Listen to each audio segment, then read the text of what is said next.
Oi, aqui é a Jéssica e chegou a hora da gente conversar sobre o resumão das leituras de setembro de 2020.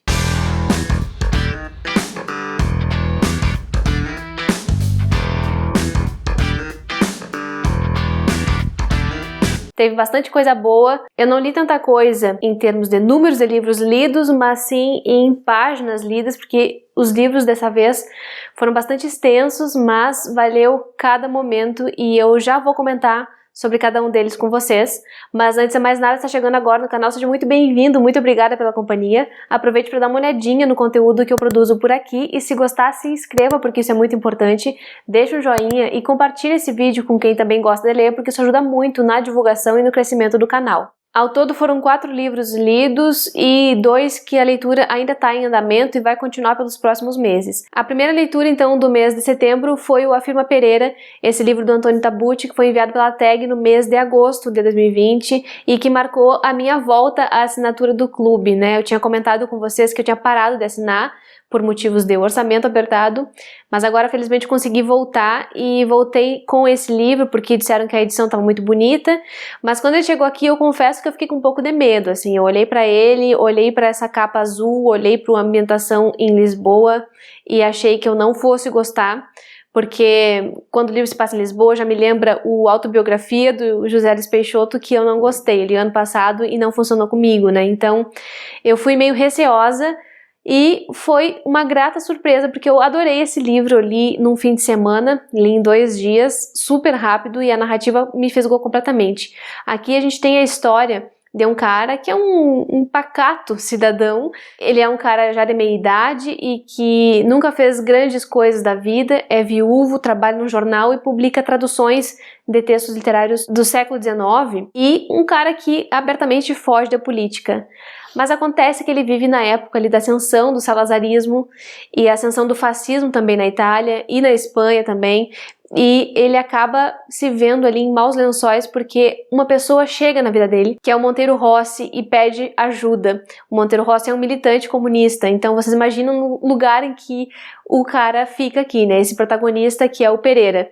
Então o que a gente tem é como se fosse um relato, parece ser um relato para a polícia, sabe? Então todo tempo tem essa frase, afirma Pereira, disse o Pereira, falou o Pereira, disse, que marca assim essa coisa de uma história contada mesmo para a polícia, e a gente compra essa ideia, né? No começo é um pouco enjoativo, eu confesso, mas da metade pro final eu já estava mais do que acostumada e não me irritei, e os personagens para mim são muito bem construídos.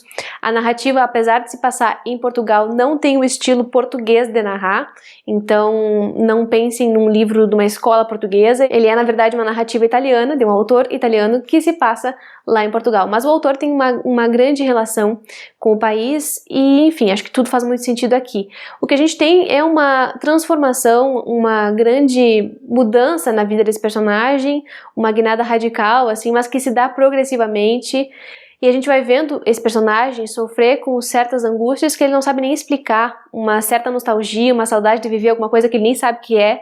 E, enfim, acho que é um livro que tem um final surpreendente, pelo menos pra mim, foi bem surpreendente, eu gostei bastante dessa experiência de leitura. Recomendo a quem tiver oportunidade, leia porque é uma leitura muito gostosa de se fazer. Depois disso, eu comecei a ler o livro do mês, do Clube Leia Latinos, que é o meu clube de assinatura, o clube de leitura conjunta. Quem quiser saber mais sobre esse clube pode entrar aqui embaixo no box da descrição. No primeiro link que aparece já é o link do Catarse, onde eu explico como é que faz para participar desse meu clube. E foi Este é o Mar, da Mariana Enríquez, que é essa escritora argentina de quem eu gosto muito, muito, muito.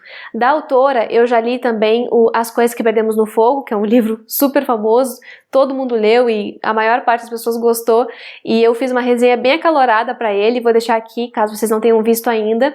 E assim, gente, para quem leu As Coisas que Perdemos no Fogo, não vá ler Este é o Mar esperando que seja a mesma coisa. Não só não é a mesma coisa, como a autora diz que queria justamente fugir daquilo e fazer algo completamente diferente, e é o que ela faz nessa novelinha, que é bem curta. Aqui a gente tem a história das luminosas, que são entidades, seres míticos femininos que são as responsáveis por criar as lendas do rock. Então a história de grandes músicos famosos como Kurt Cobain, John Lennon, Elvis Presley, todos eles teriam alcançado a fama graças a uma luminosa diferente. E a gente vai acompanhar a luminosa Helena na sua construção, na sua ascensão, digamos, de cargo, né?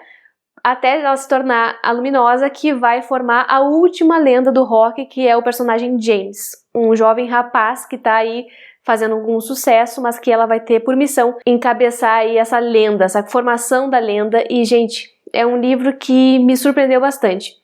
Ele não é um livro que vai se tornar favorito da vida, não acho que ele vai mudar grandes coisas na vida de alguém, mas é um livro que entretém bem e que se propõe a fazer essa homenagem à juventude, essa homenagem ao rock, ao fim de uma era, como diz a própria autora em várias entrevistas. E a forma dela homenagear essa era do rock é tentar preencher as lacunas que a própria história, a história real, deixou, né? Por que que o John Lennon morreu assim, numa morte tão besta? Como é que ele andava sem segurança pela rua? Como é que ninguém estava por perto do Kurt quando ele se matou? Enfim, então ela vai preenchendo isso, mas o que eu acho mais legal é a parte mitológica mesmo dessas personagens, que são as luminosas, e o que aparece aqui da mitologia grega por trás.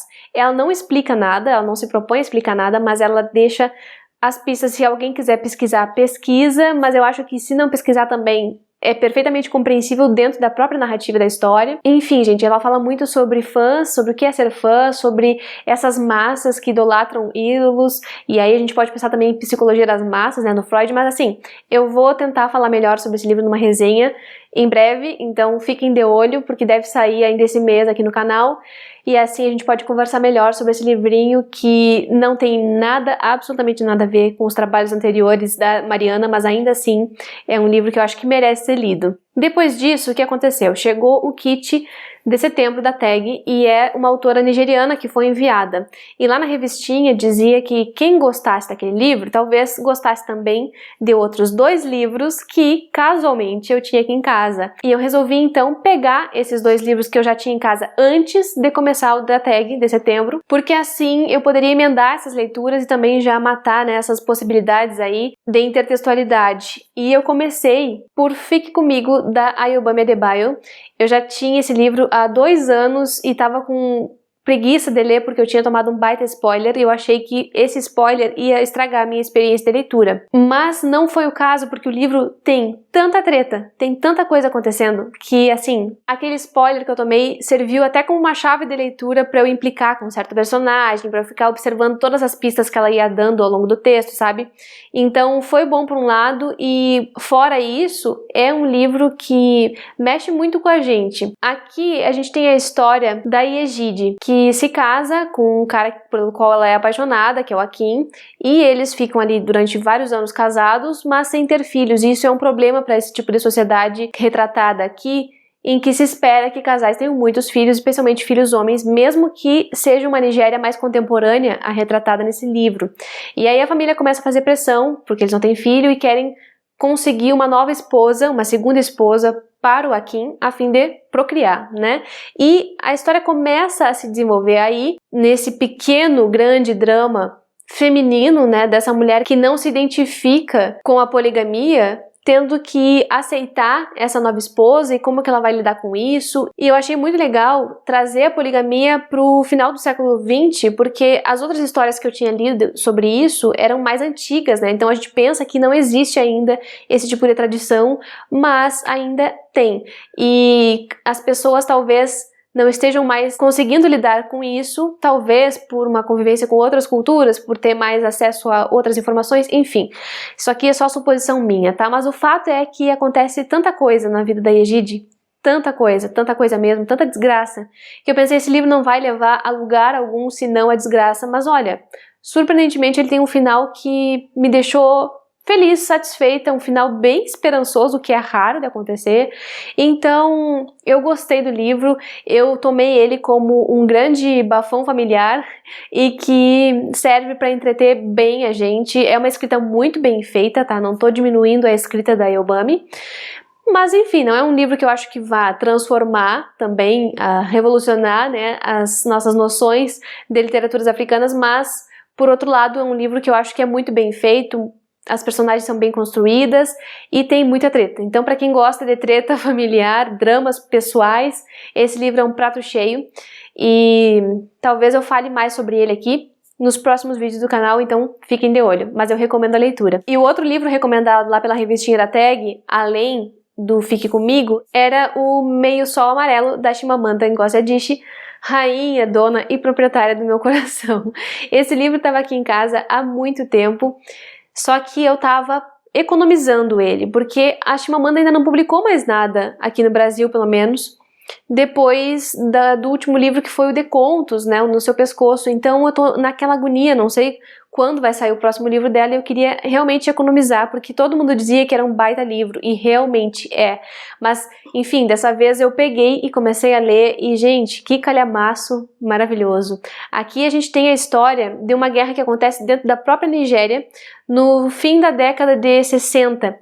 Duram mais ou menos uns 3 anos, e é um período em que a Nigéria se separou entre Nigéria e Biafra, né, que seria esse novo estado em que os habitantes seriam de maioria Igbo, que é uma das etnias que tem lá. Enquanto os Yorubás se concentram em maior parte em Lagos, que é a capital, né, os Igbos ficam mais pro centro e pro norte, pelo que eu entendi, e eles começam ali a ter grandes conflitos muito incentivados pelos Estados Unidos, pela Grã-Bretanha, interesses internacionais, como sempre, né, as pessoas de olho no petróleo, etc. Só que a gente vai vendo como essa guerra é semeada, né, e como as pessoas reagem a isso.